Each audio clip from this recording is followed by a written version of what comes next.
Today I'm in Harrington Park and Trails in Fraser, Michigan, and we're going to be doing a drone survey using PPK corrections and comparing our work to traditional drone mapping using ground control points. This small 1-acre park is a perfect study area to conduct an experiment to see how well PPK corrections influence data sets before introducing ground control points. And then these results will be compared to a data set that does not have any PPK corrections and only utilizes the ground control point that we set here in the park. Now, the reason I've chosen to survey Harrington Park is because it is just north of a National Geodetic Survey monument. Now, this NGS monument is highly accepted as a benchmark for all surveyors to start their surveys from. And while I could have just used a GNSS receiver and measured a position using network RTK, I wanted to use something that was accepted by the community as an accurate position in order to set up our base station to observe satellites on this position. So I'm going to set my legs up right here. We'll place our tri-brack on top of the tripod and look through to make sure we are directly over our monument. Okay, now I'll step on the legs to fix the tripod to the ground. Final adjustments to the legs. Okay, so now I need to measure the height. So I'm going to put my foot here, and it appears to be 497. Now that everything is leveled, we can screw in our base station. Now this base station is staying in the same location the entire time we are surveying, whether that's collecting data with our rover or flying the drone and collecting imagery. The base station is occupying the NGS monument, and it's observing satellites in that position and figuring out all of the errors and anomalies associated at the time in which we are collecting data. Now that we've assembled the base station, let's pull up the NGS data sheet for this monument. Here I'm on the NGS website and I found the survey monument right here. I'm going to click on data sheet, and there we go. We have our NGS data sheet, and the most important thing that we're looking at is the latitude, the longitude, and the ellipsoid height. So these are the coordinates for this monument, and we're going to need that information when we set up our base station. Now I'm going to start by launching the Inlet Flow app and powering on the GNSS receiver. And now that it's powered on, we can see the reach base. I'll select base. Okay, and then under the base settings, I can then change the base markers. I'll go to configure. We'll start by putting in our antenna height. 4.97 feet is equal to 1.515 meters. So 1.515. Okay, save. And it's updated this based off of the actual antenna in relation to the bottom of the receiver. Now for our latitudes, longitudes, and ellipsoid height, I'm going to switch over to DMS. Go to our data sheet here. Here's the longitude. Copy. Good. Our latitude. Done. Ellipsoid height, 150.846. 150.846. Okay, great. Now I have the coordinates for this monument. I'll hit save. Now to start logging data, I'm going to come over to logging, and under raw data, I'm going to select, and as you can see, I've got my parameters set up here. The only thing I'm going to change is the height, which is 1.515. Everything looks good. I'm going to hit apply and start recording. And now our base station is logging its position, and now we can begin our survey. Now I set 5 ground control points around the perimeter of the park, as well as 1 in the center, and we're going to be utilizing a second GNSS receiver acting as a rover to take positions on these ground control points. Okay, so I'm connected to my rover. As you can see, for input corrections, it is completely turned off. I'm going to come over to logging, and I'm going to start logging my position. I'll go back, I'll come to survey, and here I am in my Harrington Park project. I'm going to add a point. This will be point number 1, and measure. Okay, good. Let's head to point number 2. Okay, and measure. Okay, good. This will be point number 3, measure. Good. Point number 4, measure. Good. And finally, point number 5, measure. Okay, great. Now that we've got all of our control points, it's time to pack our GNSS receiver and pull out our drone.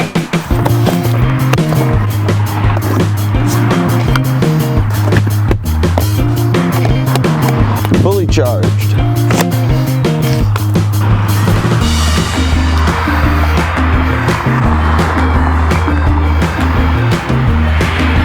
Now I am using the Phantom 4 RTK. However, I'm not going to be utilizing any of the RTK capabilities because I want this drone to fly and give me just standard low accuracy GNSS observations for the trajectory of the position of the drone during the mission. The idea is that the base station will be the one to give us the corrections in post-processing after we've already flown the drone. All right, let's set up our mission and go over our flight parameters. All right, I'm gonna come to plan, and this right here is the park, and I'm simply going to tap where I want to start the mission and where I'd like to fly to, and I'm gonna set our first flying height to 50 meters, 80% overlap and side lap with 5 meters of margins. I'm gonna adjust the angle of the mission. I think this will do. And there we go. I'm pretty happy with these flight parameters. This should cover the entire park, and I'll hit invoke. Now up at the top, I'm gonna ensure that my RTK settings are disabled. And now I will just have single position GNSS. I'm gonna hit start, okay. And we're going to slide to execute. Start operation.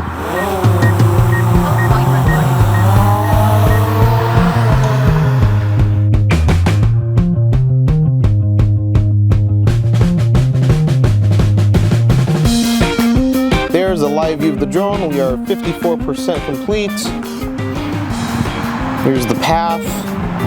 Everything is looking good. After flying this data set at 50 meters above ground level, I decided to do this 2 more times at different altitudes to see how the accuracy was affected based off of the flying height. The second flight was done at 70 meters above ground level, covering the exact same area of Harrington Park. And then finally, we did this 1 more time at 90 meters above ground level. All 3 of these flights were capturing the single position GNSS without any RTK corrections. Now that we finished collecting data, let's head inside so that we can process everything and see how it all turned out.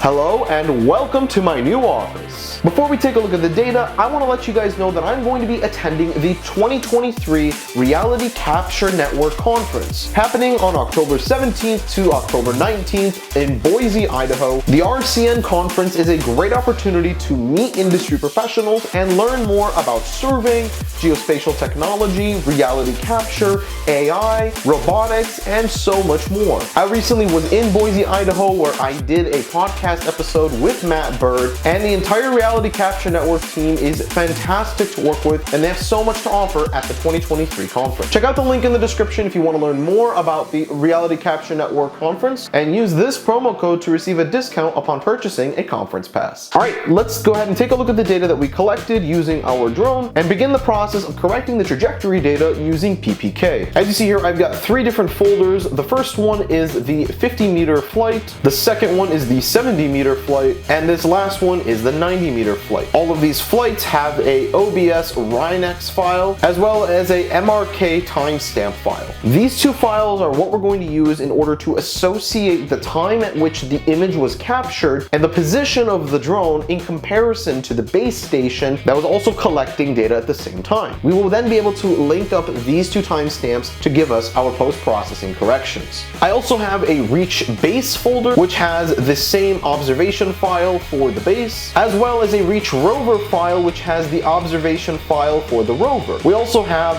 this CSV file, and if I open it up, we can see the ground control points and their positions.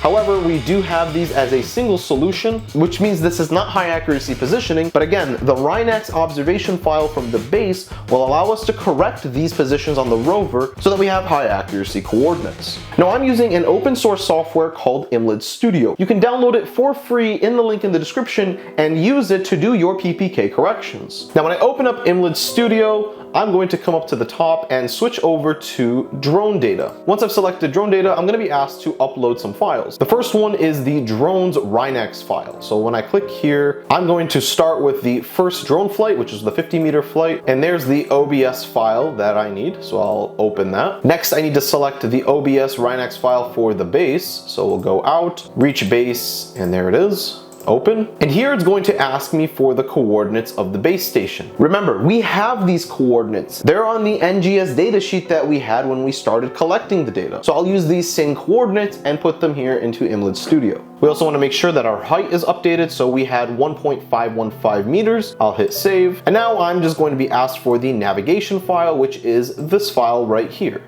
Open. Finally, the MRK file from our drone. I will go back, select this, and here it is, the MRK file. Everything has been uploaded, and now I can click process.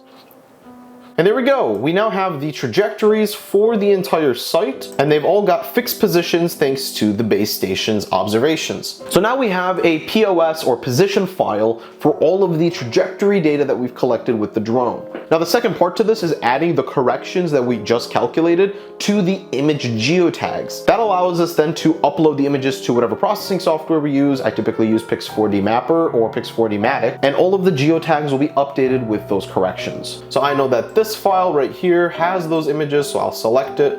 There we go, it accepts it. If Image Studio does not accept your file, that means that you've got a different number of images, which typically means you've got either the wrong file selected or you've selected an incorrect folder. So double check and make sure that you're selecting the same folder that is associated with that MRK file. The MRK is going to have the same number of images in the trajectories as the images that were taken in the drone mission. All right, everything looks good here. I typically do not check the update original photos. I like to keep my corrected images separate from the original raw images. Just in case anything goes wrong, I can go back to the original positions that were measured without any corrections. All right, and we're going to tag photos. And it's going to tag all 104 images. All right, and we're done. So now I can show the results. Inside of our folder, we have a tagged folder, and these are all of the same images, but now they have PPK corrections. Nice, very good. Now I'm gonna show you how you can correct the positions taken with your rover in order to have PPK corrections on the ground control points. Again, in Imlid Studio, I'm going to come up to the top here, and I'm going to select the stop and go with Imlid Flow. All right, now it's gonna ask me for my Rhinex file for my rover, so I can go back, select rover, and there's my OBS. Next, it'll ask for the base. This is the same one that we used for the drone images. So there it is, base. Again, make sure that your position is updated to the correct coordinates, the navigation file, and we'll hit process. And this right here is the trajectory data from my rover. This is from the minute I started collecting that raw data all the way until I came back. And so you can see where the ground control points are and everywhere in between. But obviously we don't need all this data. We only need the 5 points that we collected on the targets. And this is where you upload the CSV file that you exported using the single solution positions. You'll click on CSV, you'll go back, select rover, and collect CSV. And the quality, I only want fixed points. I don't want float or single, and we'll say start. And there we go. Now we have 5 points. It's a little hard to see on screen, but there's the 5 points, and these all have a fixed position. And now if I click on Reach Rover, you can see I have a second CSV that is the corrected CSV file, which means now our ground control points have a fixed position thanks to our PPK corrections with the base. All right, now that we've corrected all of the trajectory positioning, it's time to process the photogrammetry data. Now I've done this countless times before, so I'm not going to show you that process in this video. However, if you'd like to learn more about drone mapping, I encourage you to check out the playlist up in the corner where I talk extensively more about photogrammetry image processing. What I do want to talk about is the accuracy of PPK. I've analyzed 4 different scenarios utilizing PPK for this project. The first is utilizing just PPK without ground control points. The second is using PPK with some ground control points. The third is all ground control points with no PPK. And finally, the fourth data set is both ground control points and PPK. I recently published this research at the Mobile Mapping and Technology Conference in Padua, Italy, and I did an entire presentation at the conference about this research. You're welcome to check out my manuscript, which is linked in the description in the ISPRS archives. So should you be utilizing PPK when doing your drone mapping? Absolutely. If you have the resources to do this, then why not? You're going to improve your accuracy overall, and as you can see through my case study, there's a significant improvement in data quality when utilizing PPK in different types of scenarios. And with that, I'll see you guys next time.